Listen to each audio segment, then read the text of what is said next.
रविवार पवित्र गीता जयंती अवसर में शील श्यामकांत भजनाश्रम गीता शिक्षा केन्द्र वार्षिक उत्सव रेमुखंडेश्वर यूपी नोडाल सरकारी विद्यालय परिसर में अनुष्ठित हो जायछि।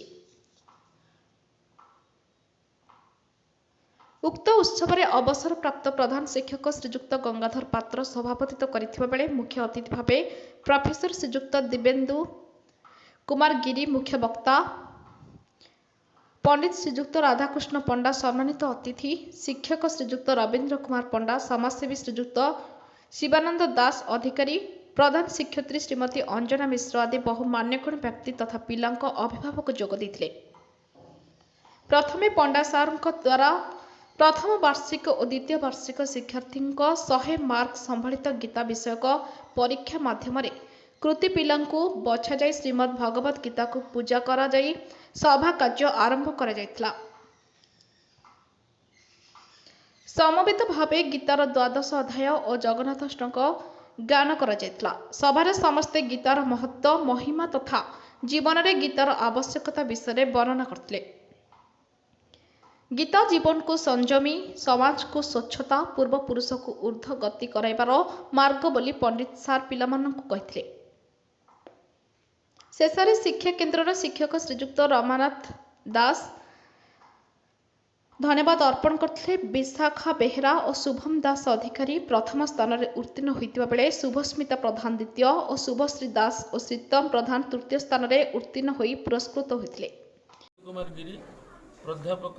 राजनीति विज्ञान जामसोली कॉलेज जामसोली। आज जो विभिन्न प्रकार सांस्कृतिक कार्यक्रम होता बेले कुनि कुनि पिलांक मन में जो गीता ज्ञान से बाबद कौन कहे ये आमर रेमु ग्राम ये अनुष्ठान बहुत दिन धरिकी अच्छी एवं गीता उपरे गीता हूँ गोटे आम देशर महान संस्कृति।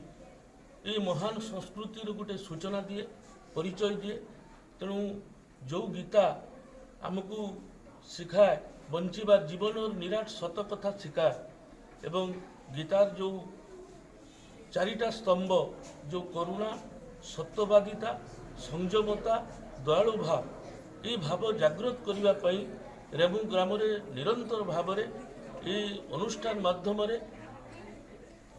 बहुत दिन धरिक ये प्रकार योजना कार्यक्रम चली आसम यार मुख्य रमानाथ बाबू एवं शिवानंद बाबू एमाने बहुत दिन धरिकी आम समाज रे जोटा अवक्षय हो जाउछि गीतार जो जो गीता दिने भगवान कृष्ण जो अर्जुन पांडव मान जो शिक्षा देते पांडव मान ना जे सारा पृथ्वी मनीष समाज जदि आज तिष्ठि रही था तबले सी हूँ गीता जुगु ही एक कथा संभव हो। तेणु धन्यवाद देवी रेमु ग्रामर शिवानंद दास अधिकारी एवं रमानाथ बाबू को जे जो गीता धर्म को प्रचार करने पिलांक भितर जो आमर जो सर्वे भवन्तु सुखिन सहना भवतु जो महात्मा गांधी एवं विवेकानंद जो बाणी गीतार जो बाणी से बाणी को उज्जीवित करिवारे छोट छोट पिलांक ठारू गाँर सब लोकंक भितर ये बाणी जो प्रचार करुचंती सेइथिपाई सेमाने धन्यवाद देवी एवं से ये अनुष्ठान ये कार्य। राधाकृष्ण पंडा संस्कृत शिक्षक केबी नोडाल हाईस्कूल तापुंडिया। आज जो कुनि कुनि पिला गीता ज्ञान उपर जो आलोचना चक्र तो कौन कह आज्ञा देखु आज जो अवक्षय समाज रे वैषयिक विद्या तथा जेते प्रकार विभिन्न वैज्ञानिक विद्या उत्पत्ति होती ता भितर आध्यात्मिक शिक्षा हिसाब से पिलामानकर नैतिक स्खलन घटुची। तेणु अन्यान्य समस्त शिक्षा ग्रहण करी पिला माने वैज्ञानिक धारा को जातु किंतु सेमाने नैतिकता दृष्टि सेमाने मध्य ऊपर को अग्रसर होगा आवश्यक। तेणु यह लक्ष्य करी आमर हिंदू शास्त्रर हिंदू धर्मर सर्वश्रेष्ठ ग्रंथ भाव जो व्यासदेव रचना करचंती श्रीमद् भगवत गीता बा महाभारतर कियदंश गीतारे लिखित होगी अच्छी जहाँ को कि भगवान श्रीकृष्ण अर्जुन को कुरुक्षेत्र में बुझाऊले यही धर्म अर्थ काम मुख्य चतुर्वर्ग फलप्राप्ति संसार में मनुष्य जीवन को सुंदर भाव में अतिवाहित करने रचना करा जाइथिबा जो श्रीमद् भगवत गीता को ये घरे घरे प्रतिष्ठित करने घरे घरे जनइबा ये रेमु ग्रामर आदिवासी जड़े साधु सन्थ ଜଣେ ନିଷ୍ଠାପର ସରଳ ଜୀବନଯାପନ କରୁଥିବା ଜଣେ ମଣିଷ ଶ୍ରୀଯୁକ୍ତ ରମାନାଥ ଦାସ ଅଧିକାରୀ ମହୋଦୟ ଏବଂ ଅନ୍ୟ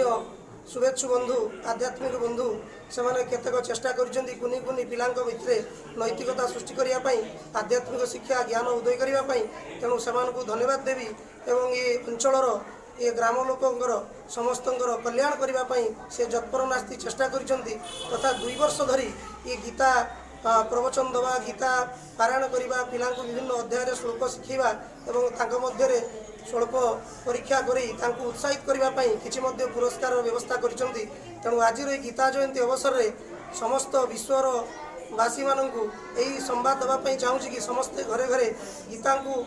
पूजा करंतु एवं आध्यात्मिक परिवेश रुहतु परिवार सुख शांति आणतु ये विश्व को एवं भारतर समृद्धि रे सहायक हुंतु। जय जगन्नाथ जय विश्व वंदे भारत जननी। बालेश्वर जिलार मानस रंजन बेहेरा रिपोर्ट ज्योतिप्रभा न्यूज।